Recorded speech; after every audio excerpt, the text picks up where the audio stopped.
All right, let's be honest. When you walk into a hospital room, who do you assume is swimming in cash? Probably the surgeon, right? With decades of intense training under their belt, a ton of experience, probably driving a luxury vehicle. What if the real story of who is the richest person in a white coat is actually a little bit more nuanced and frankly, a lot more interesting? In this video, we're gonna walk through PAs and MDs on their financial journeys across specialties to see who actually ends up with a higher net worth at age 50. Is it the PA who gets to start investing sooner and start working sooner because of a shorter time period of training, even though they earn less? Or is it the physician with a higher earning potential, but longer periods of training and more student loan debt? The answer might not always be what you think. I'm Kristen Burton. I'm the founder of Millionaires in Medicine, where we help medical professionals learn to turn their income into actual wealth. I became a millionaire at 31 as a PA. And so the journey from student loan debt and no assets to $1 million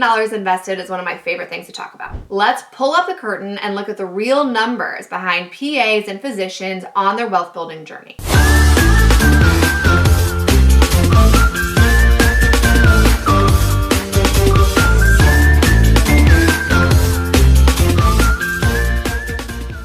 So who ends up richer? The dermatology PA or the dermatologist by age 50? Let's assume that the PA starts working at age 26, where the physician starts working at 32. The median salary for a PA in dermatology is $156,000 per year, according to Merit Health, while the average salary for a physician in this space is just under $500,000 a year. We will have them both investing 20% of gross income. So of course, by dollar amount, the person earning more money is investing more dollars, but they both retain 80% of their income to live off of, ignoring taxes, and of course to pay their student loans with. So what happens, assuming that everyone earns the same average annual return of 8%? By 50, the PA has $2.5 million invested, where the physician has $4.1 million invested. Now, the dermatologist has paid back over $100,000 more in student loan debt, but they still win because they gain $1.5 million head start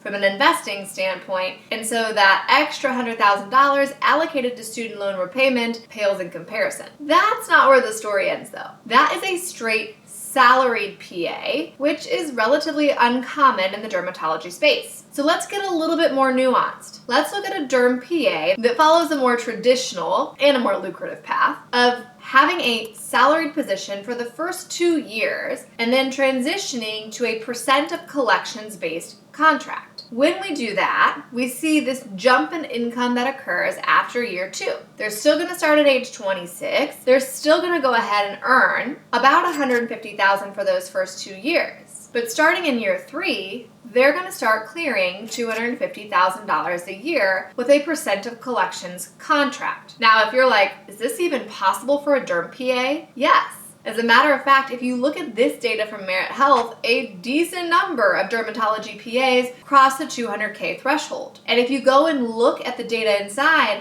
on individual salaries nationwide, you'll see PAs with 10 plus years of experience in dermatology on a 30% of collections model clearing $400,000 a year and more. So this is by no means a stretch. And you can see that it changes the numbers of how they stack up to the dermatologist. By age 50, the derm PA now has $3.4 million invested. They're coming very close to the dermatologist who at age 50 lands at 4.1. You can see how in this specialty, if you get strategic with your income as a PA, you can come really close to approximating the same net worth as a physician at age 50, again, if you're playing your income cards right. Now, by the way, if you want information on how to maximize your income as a PA or an NP, we have a free guide for you. You can go below, click the link, and download that. That way you can be one of the people that's earning more than the median salary that I'm showing you for PAs. What about cardiothoracic surgery? These folks are notoriously some of the highest paid surgeons in the hospital. And cardiothoracic surgery is one of the highest paying specialties for PAs. So what happens? Again, let's assume the PA starts working at age 26.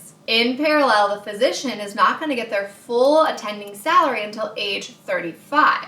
The cardiothoracic surgery PA will earn an average of $157,000 per year. The cardiothoracic surgeon, on the other hand, clears $926,000 per year, almost crossing that seven-figure earning mark. So right here you're going, whoa, no comparison.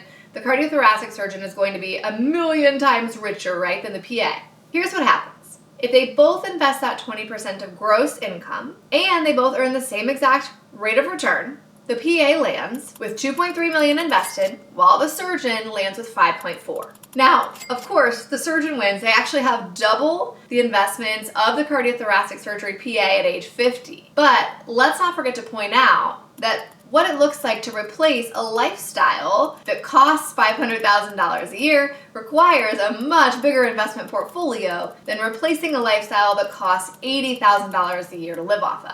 So it's not all just a comparison of big numbers. We also have to think about how we're replacing our purchasing power when we actually go to live off of those assets. Now, by the way, if this is the kind of content that helps you navigate your money life as a PA and decide on specialty choices, click the subscribe button below. That way the next time we have video content coming out about earning more, saving on student loan debt, or building wealth, you'll be the first to know.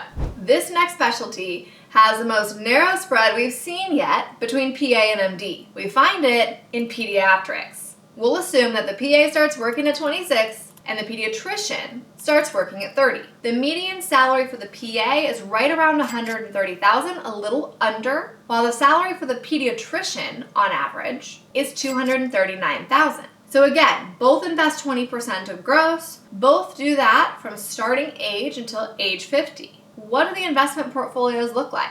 The PA has $1.8 million invested. The pediatrician, $2.3. This spread is the smallest that we've seen across all the subspecialties, and it's interesting for those who are wanting to pursue pediatrics. This is notoriously one of the lowest paying subspecialties for both PAs and physicians, but we do see here the narrowest gap in final investment balance. Now you may notice at this point on all of these graphics, I have assumed the same exact dollar student loan debt for the PA across subspecialties, likely true, and the physician across subspecialties. May not be true, right? Most physicians incur more student loan debt with longer duration of training. So it's quite possible that that cardiothoracic surgeon has a lot more student loan debt than the pediatrician. Those numbers may not exactly be even, but here's the problem. There's not really good data on average medical school debt by specialty. And so because we're focusing on the investing side and the wealth building piece, we're using the same student loan metrics across the board. Enter another high paying surgical subspecialty. You probably guessed it, it's orthopedics.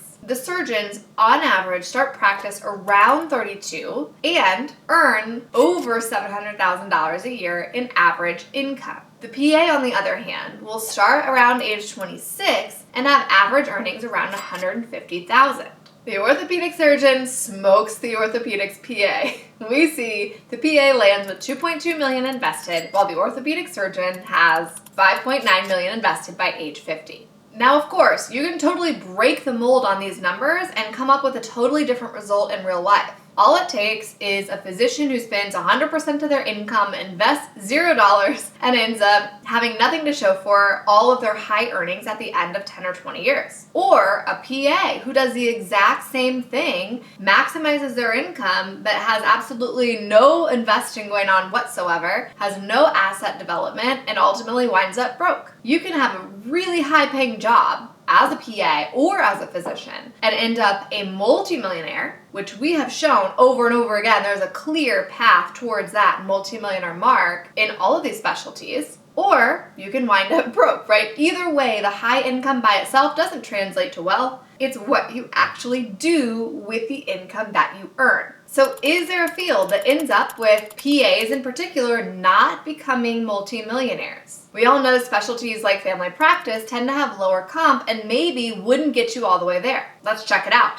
PA starts working at 26. Family practice physician starts working at 30. PA earns $138,000 per year. Primary care physician earns $300,000. They both invest 20% of gross. What happens? Does the PA cross the multimillionaire mark? They do. This PA at age 50 has $2 million invested. The primary care physician has almost $1 million more at 2.9. But again, let's shake it up. Because what happens if the PA takes a locums contract, increases their income in primary care, and then stacks up against the primary care physician? Does it change things? Well, if you assume an average hourly rate somewhere around $75 for the primary care locums contract for the PA, you're looking at gross annual comp of somewhere in the land of $158,000. If you invest 20% of that income, you wind up with $2.3 million for the PA compared to $2.9 million for the physician. You can see the gap closing, which is why locums work is a strategy for increasing income, both as a PA or an NP or a physician or any medical professional, and something to keep in mind if you don't need a qualifying employer for something like public service loan forgiveness. Now,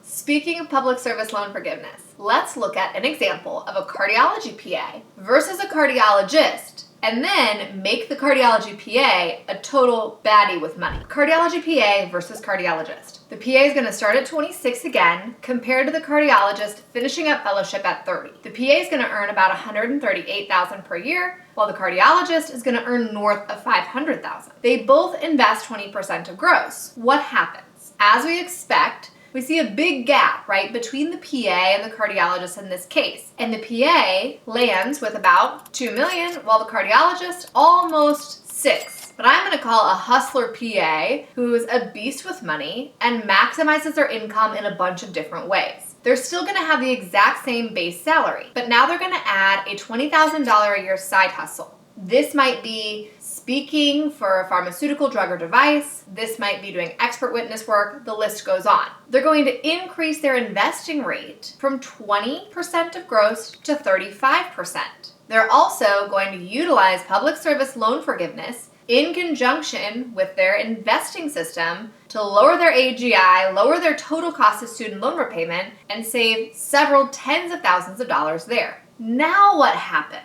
The PA just doubled their future investments. They went from $2 million to $4 million, all while paying less on their student loan debt. And while the cardiologist still has more invested at age 50, this PA, with just a few minor moves, was able to massively change their future wealth projection. Now, if this kind of content on what PA specialties and contract structures help you maximize your income in medicine, make sure you watch this other video dedicated exclusively to that.